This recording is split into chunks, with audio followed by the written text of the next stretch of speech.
প্রয়াত হলেন pope Francis. সোমবার ভ্যাটিকানের একটি ভিডিও বার্তায় তার মৃত্যুর কথা জানানো হয়েছে। দীর্ঘদিন ধরে শারীরিক সমস্যায় ভুগছিলেন রোমান ক্যাথলিক গির্জার প্রধান। মৃত্যুকালে তাঁর বয়স হয়েছিল 88 বছর। ভ্যাটিকানের এই ভিডিও বার্তায় জানানো হয়েছে যে সোমবার ভ্যাটিকানে পোপের বাসভবন কাসা সান্টা মার্টায় শেষ নিঃশ্বাস ত্যাগ করেছেন পোপ।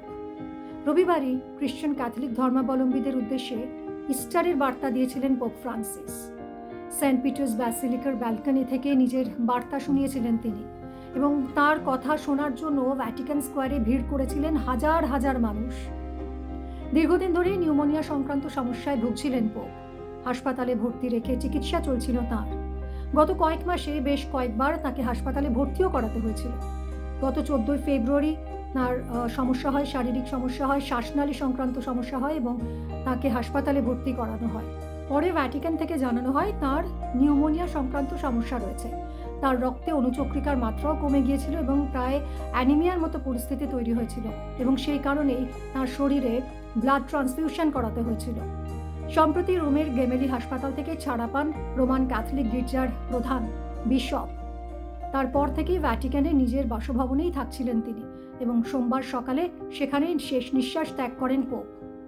ঘটনাচক্রে রবিবারই পোপের সঙ্গে সাক্ষাৎ করেন মার্কিন ভাইস প্রেসিডেন্ট জেডি ভান্স। পোপের সঙ্গে খুব অল্প সময়ের জন্য একান্তে আলোচনাও করেছিলেন তিনি। রোমান ক্যাথলিক গির্জার পরবর্তী প্রধান কে হবেন সেটাই এই মুহূর্তে প্রশ্ন। সেটা যদিও এখনো স্থির হয়নি। সাধারণত যে নিয়ম যে পরবর্তী পোপ বাছাই করা হয় একটা কনক্লেভ বা সম্মেলনের মধ্য দিয়ে। কোনো পোপের মৃত্যুর 15 থেকে 20 দিনের মধ্যে ওই সম্মেলন সাধারণভাবে শুরু হয়। পোপের মৃত্যুতে শোক প্রকাশ করেছেন প্রধানমন্ত্রী নরেন্দ্র মোদী।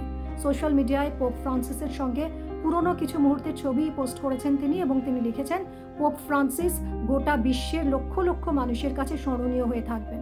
গত বছরই G7 শীর্ষ সম্মেলনে তার ফাঁকে প্রধানমন্ত্রী মোদী দেখা করেছিলেন পোপ ফ্রান্সিসের সঙ্গে, এবং তাদের আলিঙ্গন করছেন তারা পরস্পরকে, এরকম একটা ছবিও সামনে এসেছিল। পোপের মৃত্যুতে শোক প্রকাশ করেছেন রাজ্যের মুখ্যমন্ত্রী মমতা বন্দ্যোপাধ্যায়।